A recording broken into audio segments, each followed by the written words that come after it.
Alright, so I am going to try to do this kiss pour again and see if I just layer my colors differently, if I can get kind of a better effect. We will see what happens. So I'm just adding a little bit of my 10% Floetrol, 90% distilled water to my paints to try to get them maybe just a tad bit thinner. I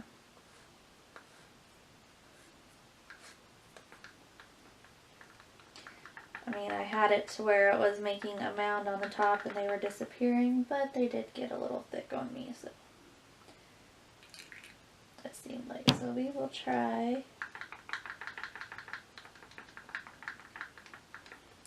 Like I said, I don't want them too terribly watered down, too liquidy, and that's just because I want them to. I want them to blend a little bit with the white, but not a lot with the white. So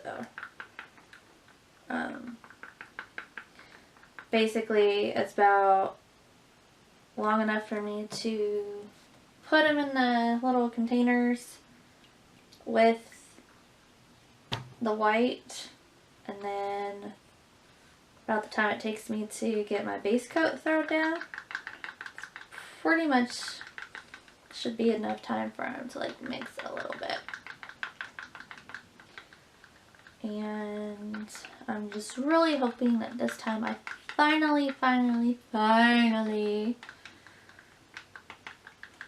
get what I'm looking to get. So one of the things I love about this style of painting is the fact that you really don't know what you're going to get at the end of everything. Like you don't know.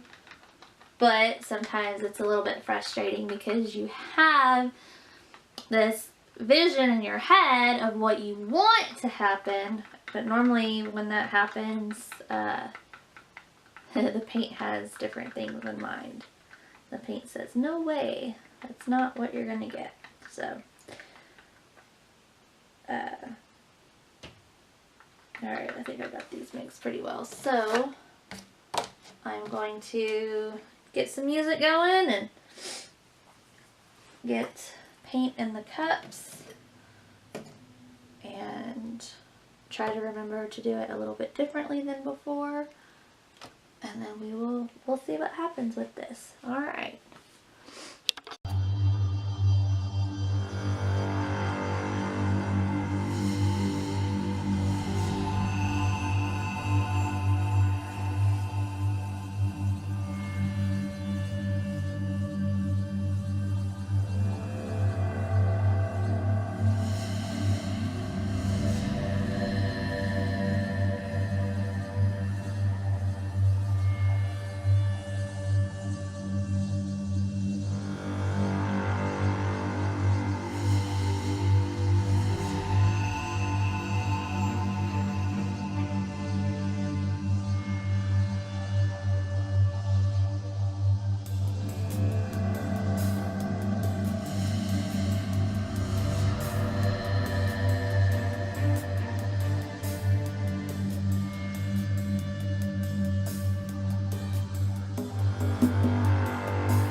don't know exactly when that stopped recording, but hopefully it wasn't until towards the end. With my look, it's probably right smack dab in the freaking middle.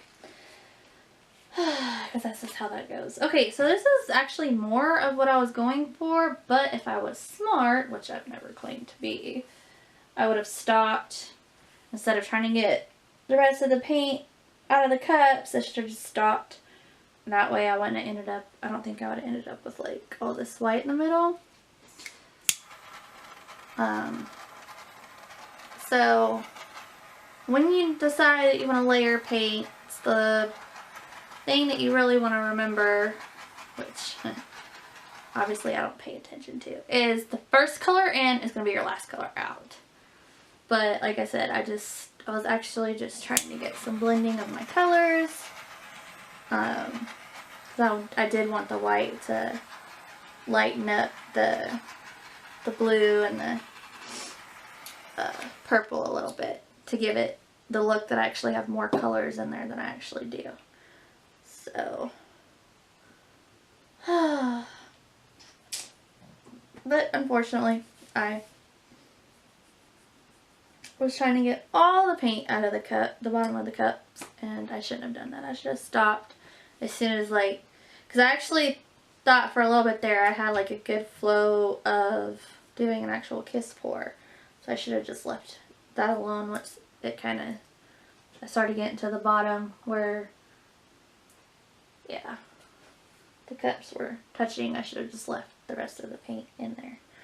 But anyway, so I'll get some close-up shots of this for you guys, and I'm hoping it dries something like that, and we will just have to wait and see. Honestly, I'm hoping, because you can see how like transparent the white is in some of these areas, I'm hoping that since I know that these colors should dry darker,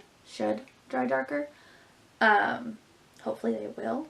With my luck, watch, this will be the one time they don't. So I'm actually hoping that if it dries darker, it kind of like wipes out a lot of the white, that just the white cells. I mean, they look cool, but again, not what I was going for this. So if that does in fact happen, then once it's fully cured, I'll do the rest of the painting. So, alright. Thanks for watching, guys.